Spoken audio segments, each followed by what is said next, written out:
going on, people? Myke C-Town here. Hope everybody's life is treating them well. But yeah, it's been a minute since I've done a video, and today I want to do a little travel talk with y'all, if that's okay, because me and a buddy of mine about a month ago decided to take a trip to Norway and Spain, and I'm going to break these two videos up because it's just too much to talk about both places in one video. So yeah, there'll be a video for Norway and a video for Spain. So for the Norwegian part of this trip, our plan was to land in Bergen, then go to Fenta, and then go to Oslo. So my flight had a layover in Frankfurt, Germany, but it was only for like 3 hours. So the only thing I got to witness there was some slightly aggro pigs with these giant automatic weapons just kind of walking around the airport. And the other thing is this ridiculously good-ass vegan tuna sandwich. Then I was back on a plane and off to Bergen. Once we both landed and met up in Bergen, which was just cold and rainy and gray, the first place we went to was Fenta Stave Church. This is the place famous for getting burned down by your boy Varg. It was burned down in 1992 and was reconstructed shortly after. I'm not exactly sure what year that was, but we had to walk quite a ways up this ridiculous hill in the rain to get to it, but it was cool to see the architecture on some of the buildings on the way up, and it was really dope to see the church once we got there. It's this really beautiful building, but we could only view the church from outside of a security fence. I'm not sure if this is because of what happened to it in 92 or if there's something else going on. I do know that the church right now is closed for renovations, so I'm sure that's what it's about. But from there we grabbed some food at a place called Dirty Vegan, which was really good. But I'm not great at this whole vlog thing, so I didn't take any pictures of the food. I only took this dumbass picture of me inside the building because, ooh, look, they have a curse word on the wall, and I'm a child. So yeah, there's a picture of it. But it was good as shit if you're in the mood for some kind of junk food, you know, burgers and fries type shit. And the people there were super friendly. From there, we just kind of wandered around Bergen a bit, and, you know, it was really dope to see all of the architecture there. You know, places that look totally different from what we have here in the States. Because, you know, I'm pretty easy to please when I travel overseas. I just want to see shit that I don't see at home, and Bergen gave me plenty of that.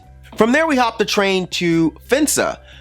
Where is Fenta, you might ask? Well, it's a small mountain village in a place called Ulvik. I'm not sure if I'm pronouncing that properly, but that's about a 3-hour train ride from Bergen, which put us there at like 2 a.m. But it's basically a town completely covered in snow. It's where they filmed the Hoth scenes in Empire Strikes Back, and my buddy that I was with wanted to go a bit more than I did, but I'd never actually seen real snow. You know what I mean? I've only seen the nasty, boring, dirty ass slush that we get here in Georgia. You know, the kind of snow that's just like 2 degrees off from freezing. The kind of shit you can't really make snowballs out of because you'll knock a motherfucker out with one. Okay, so it was cool to see real snow, the fluffy kind of snow that your feet sink into. Now the thing about this place is there's dick to do there unless you're into skiing or snowboarding or just voluntarily freezing to death. And we were originally going to be stuck there until 7 p.m.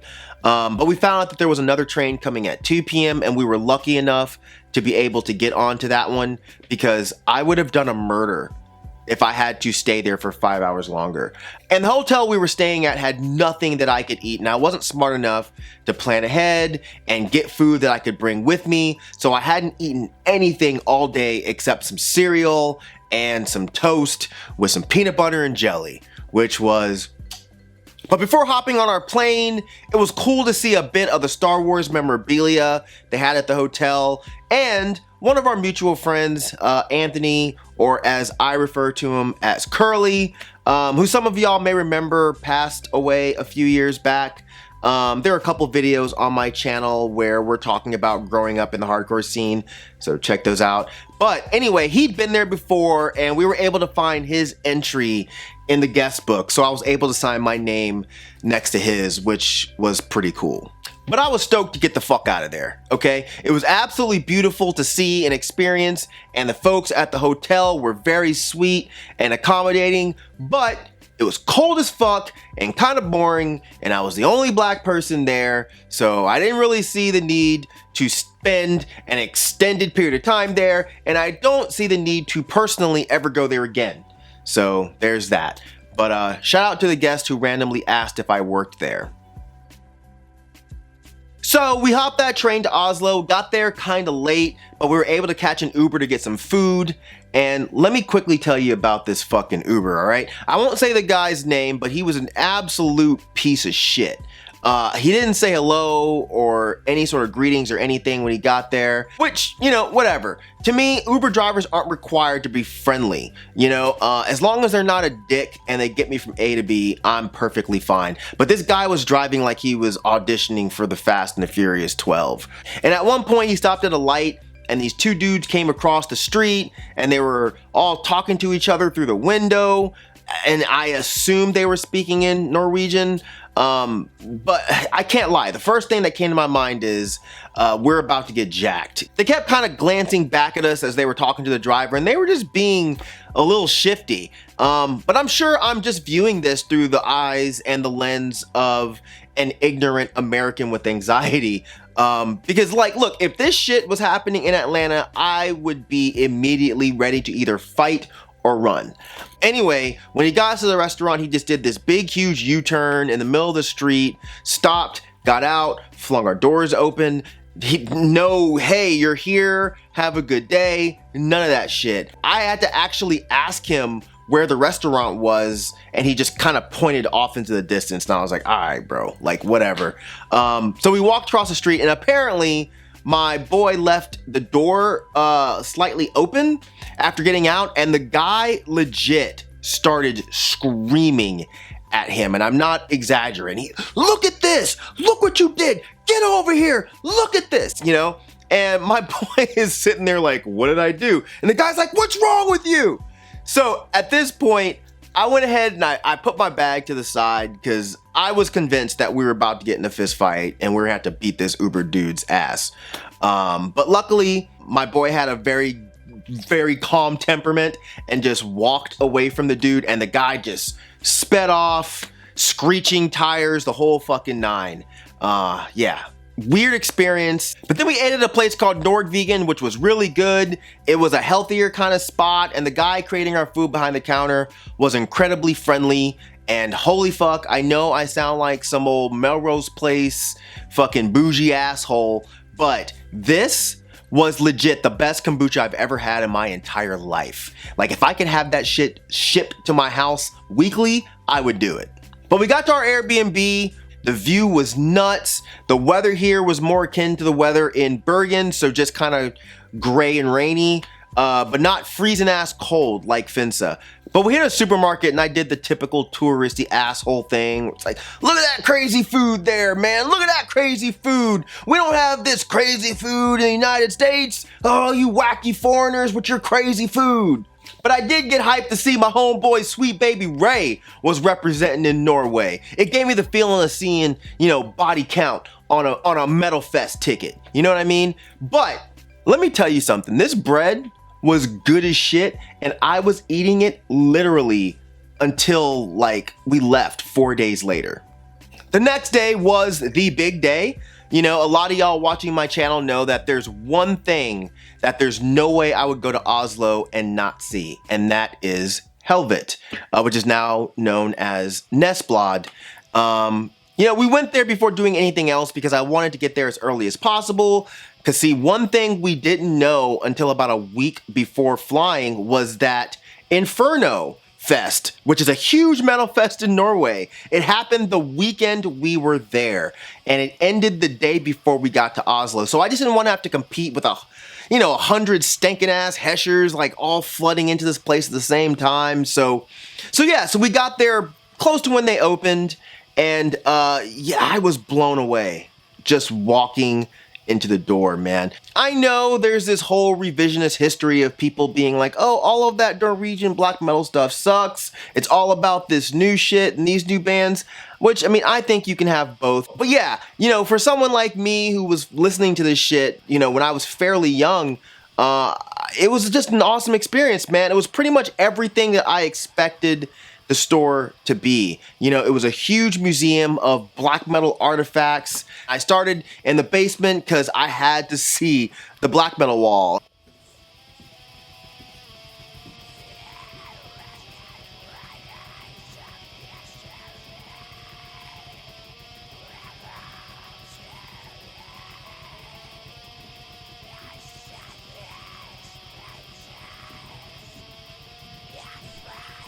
And, you know, of course, we had to take a few pics with the wall, with the throne. You know, it was just super fucking cool for a music nerd like me, man. And there was also a set of lockers down there that had 1312 written on them, which I thought was pretty tight. There was also this guest book that I just had to sign. Then came time to start shopping, and I started in the t-shirt room, which was pretty small, but it was stuffed with hundreds of shirts. No organization by size, color, nothing, you know, which just felt so authentic to me. You know, then I moved on to the records, and there were just so many in this place. There was a punk section downstairs that I barely looked through. There was a rock section, a heavy metal section, all downstairs. Then there were even tapes sprinkled around downstairs. Then upstairs is where all the black metal and death metal records are. So yeah, so I can't tell you how long I spent in each section, but I can say that I was in the store for about 3 hours and probably only saw about 60 to 70% of what they had there. Like, they had a shit ton of records, but nothing was organized very well, and they were stuffed so full, the bins, that I would have to take chunks of records out just to be able to keep flipping through. And, you know, but guess what, man? It was still fucking awesome. It just felt like part of the experience. You know, having to just dig incessantly there for gems felt really cool. And I did walk out with some gems, but yeah, keep an eye out on my Records and Rambling series where I'll show you the records that I bought there. But yeah, Nestblad was absolutely incredible. Cool relics, cool records. The people working there were super friendly. I would definitely like to go back at some point. From there, we checked out Vigeland Park, which is a pretty big tourist attraction, and it was actually pretty cool, man. It's basically just this huge, beautiful park with a bunch of very odd statues built there. Some of them giving serious domestic abuse vibes. From there, we just walked around sightseeing all the various shit that the city had to offer. Seriously, what's up with this tiger though, and why is it so famous? So to continue the black metal vibe, while we were there at the National Library of Norway, there was an exhibit running called Bad Vibes, which is basically an exhibit that explores the history of Norwegian black metal, and it was amazing. They had the original Door from Helvet, all the issues of Slayer magazine, flyers, all types of shit. Honestly, this exhibit was absolutely killer and was almost as cool as going to Nestblad. So yeah, if you live in Oslo or you're close to it and you're even remotely interested in black metal, you should definitely go to this exhibit while it's there. But overall, seeing Norway was awesome. You know, the older I get, the more I want to just travel and see other cultures. Although the major differences in Norwegian culture and American culture wasn't super obvious, the one thing that stood out the most to me was how unbelievably nice everyone was there. Being from the States, I'm kind of used to people only being nice if they want something from you or to hide their true intentions. But the people we ran across all seemed to be genuinely friendly. For instance, we were trying to find the National Library of Norway, and some guy who was dressed like a businessman just stopped and was like, "Hey, are you guys lost? Do you need help?" And we tell him where we're trying to go. He immediately starts giving us very detailed directions. Go to Fliffenslappen and turn left. Go to Fleifenflugen and turn right. All that shit. And the whole time I'm like, man, what is this motherfucker up to? But we thanked him and we started to walk off, and after a few feet, I looked over and the guy's running back across the street towards us, trying to wave us down. Turns out he had given us directions to the wrong library, and he wanted to give us directions to the correct one. Now he could have easily just kept walking and just chalked up to us being stupid ass tourists and not really cared that much, thinking, oh, they'll eventually find it. But he didn't, man. He came back and he helped us because that's what he wanted to do. And we witnessed that kind of kindness from quite a few people there, who were just nice for no reason other than just to be nice. And being in this place with these kind of people has somehow made the whole breakout of Norwegian black metal make sense to me. If these kids wanted to be shocking and, anti everything that they were seeing around them, it makes sense to me that they do it in a place full of people who seem to be naturally kind. Like, this scene absolutely could not pop off in New York.